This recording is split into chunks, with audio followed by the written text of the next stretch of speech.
बहुत समय पहले की बात है। पुराने समय के नॉर्थ प्रोविंस में 3 मॉन्क रहते थे। उनका नाम किसी को नहीं पता था, क्योंकि उन्होंने कभी अपने बारे में कुछ बताया ही नहीं। उन्होंने कभी भी किसी भी बात का जवाब नहीं दिया।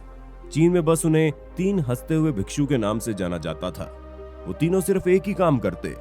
वो एक गांव में प्रवेश करते, बाजार के बीचों बीच खड़े होते और हंसना चालू कर देते। वो उनके पूरे अस्तित्व के साथ हंसते थे। अचानक लोगों का ध्यान उनकी तरफ खींचा चला जाता और धीरे धीरे उनके चारों तरफ एक बड़ी भीड़ इकट्ठा हो जाती थी। वो इतना एकाग्रता और संपूर्णता के साथ हंसते कि उनकी हंसी देखकर सारा गांव हंसने लग जाता था। जब वो पूरा गांव हंसी के समंदर में डूब जाता तो वो दूसरे गांव में चले जाते। वो ना कुछ बोलते थे, ना ही कोई उपदेश देते और ना ही कुछ शिक्षा। वो जहां भी जाते अपनी हंसी से ऐसा माहौल बना देते कि लोग अपने सारे दुख दर्द भूलकर हंसने लगते। धीरे धीरे चाइना के लोग उन्हें बहुत प्यार करने लगे और वो पूरे चाइना में फेमस हो गए, 3 लाफिंग मॉन्क के नाम से। चाइना के लोग उन्हें बहुत प्यार करते और सम्मान करते थे। इससे पहले और उनके बाद कभी किसी ने इस प्रकार प्रचार प्रसार नहीं किया कि जीवन एक हंसी होना चाहिए और कुछ नहीं। वो विशेष रूप से किसी पे नहीं हंसते थे।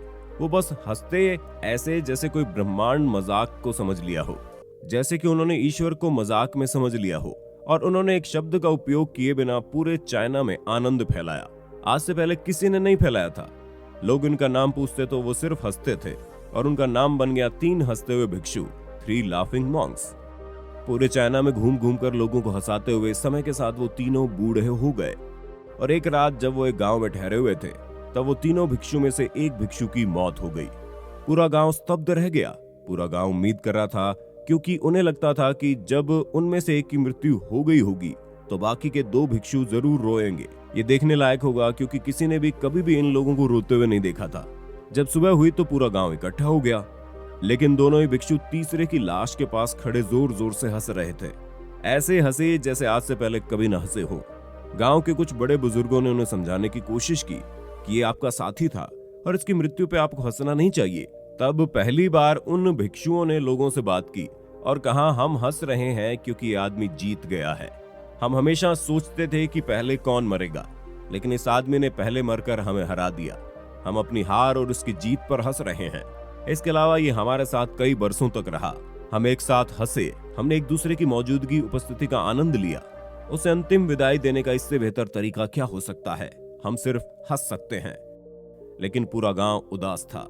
जब मृत भिक्षु के शरीर को अंतिम संस्कार के लिए चिता पर लिटाया गया तो सारे गांव वालों को एहसास हुआ वो दोनों भिक्षु मजाक नहीं कर रहे थे। वो तीसरा जो मृत था वो भी हंस रहा था। चीन में प्रथा थी कि जब एक इंसान की मृत्यु हो जाती है तो उसके पुराने कपड़े उतारकर उसे नहला धुलाकर उसे नए कपड़े पहना दिए जाते थे। लेकिन मरने से पहले भिक्षु अपने साथियों को अपने कपड़े न बदलने के लिए कहा था। तीसरे भिक्षु ने कहा कि मुझे स्नान मत करवाना, क्योंकि मैं कभी अशुद्ध हुआ ही नहीं। मेरे जीवन में इतनी हंसी आई कि कोई अशुद्धता जमी ही नहीं। मैंने कोई धूल जमा नहीं की है। हंसी हमेशा युवा और ताजा रखती है, इसलिए मुझे नहला के मेरे कपड़े मत बदलना।